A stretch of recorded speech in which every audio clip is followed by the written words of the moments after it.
Do you trust your doctor? Yes. Okay, thank you. Do you trust your doctor? I trust my doctor. Do you trust your doctor? Yes. Do you trust your doctor? Yes, I do. Do you trust your doctor? I do.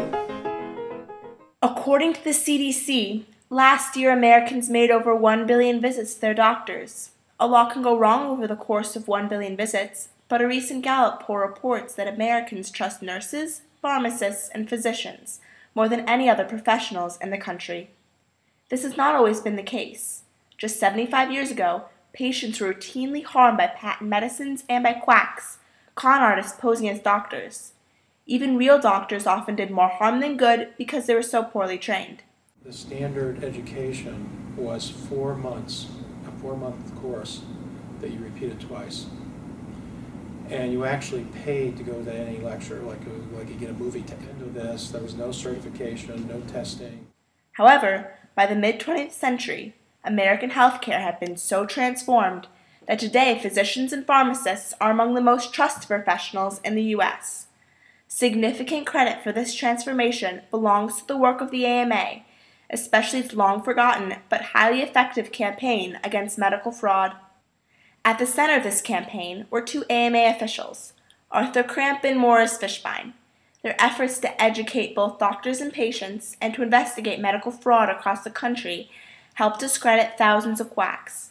Ironically, however, it was the infamous medical quack and innovative media entrepreneur John R. Brinkley who enabled the AMA to establish far greater control over the practice of medicine in the U.S.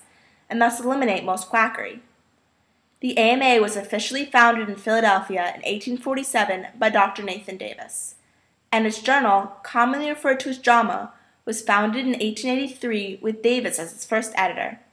The AMA had no permanent headquarters until 1902, when it settled in Chicago, a fast-growing city at the center of the nation's railroad network.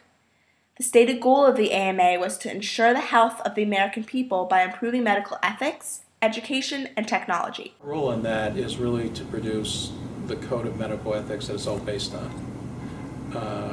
It's being rewritten right now. We update it periodically, and that code of medical ethics is actually not only the first code, in fact, that's the first code right there. But it has been the directory for the ethical consideration of how... Two of the greatest threats to Americans' health were the ever-present dangers of quackery and patent medicines, or what used to be called nostrums.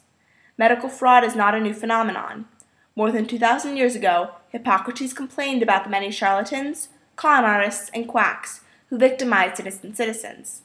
2 millennia later, little had changed, at least in the U.S. Quacks and patent medicines seemed as common here as they had been in ancient Greece. Thanks to the work of the AMA and the reforming zeal of the Progressive Party, the first Pure Food and Drug Act was passed in 1906 by the U.S. Congress. The act required accurate labeling of ingredients, but said nothing about product safety and effectiveness. Things like turpentine, radium, cocaine, and arsenic were routinely and legally added to many medicines. The act also said nothing about the poor quality of medical education.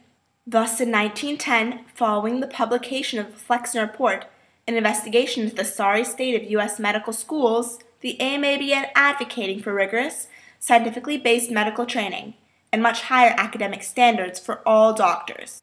To address the related problem of quackery, in 1913, the AMA appointed Arthur Kramp as chief of its new propaganda department, which was soon renamed the Bureau of Investigation.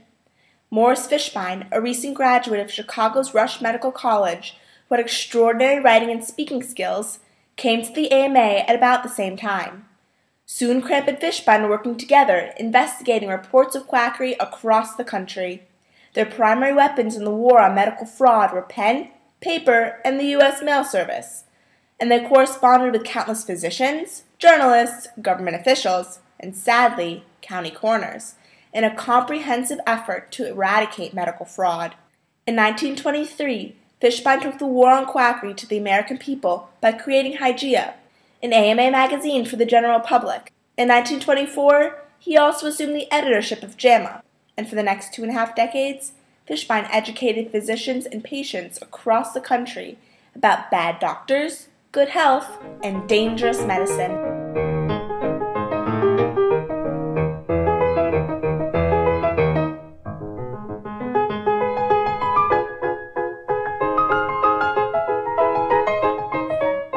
of the deadliest medicines of the era was elixir sulfanilamide, a legitimate drug prescribed for strep throat.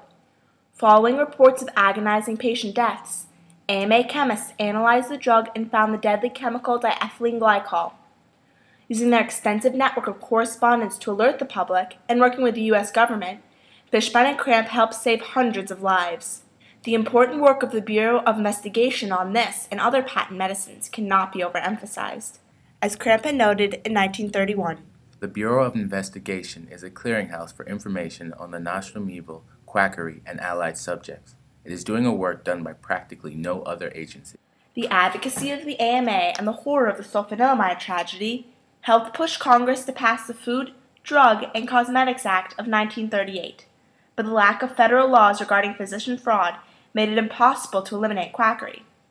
Ironically, credit for this significant turning point in American history belongs not only to the AMA, but also to John R. Brinkley, one of the most notorious quacks and innovative entrepreneurs of the 20th century. Brinkley was a medical school dropout who purchased his MD from a diploma mill called the Eclectic School of Medicine, crisscrossing the country to keep a step ahead of irate patients, ex-wives, and local authorities.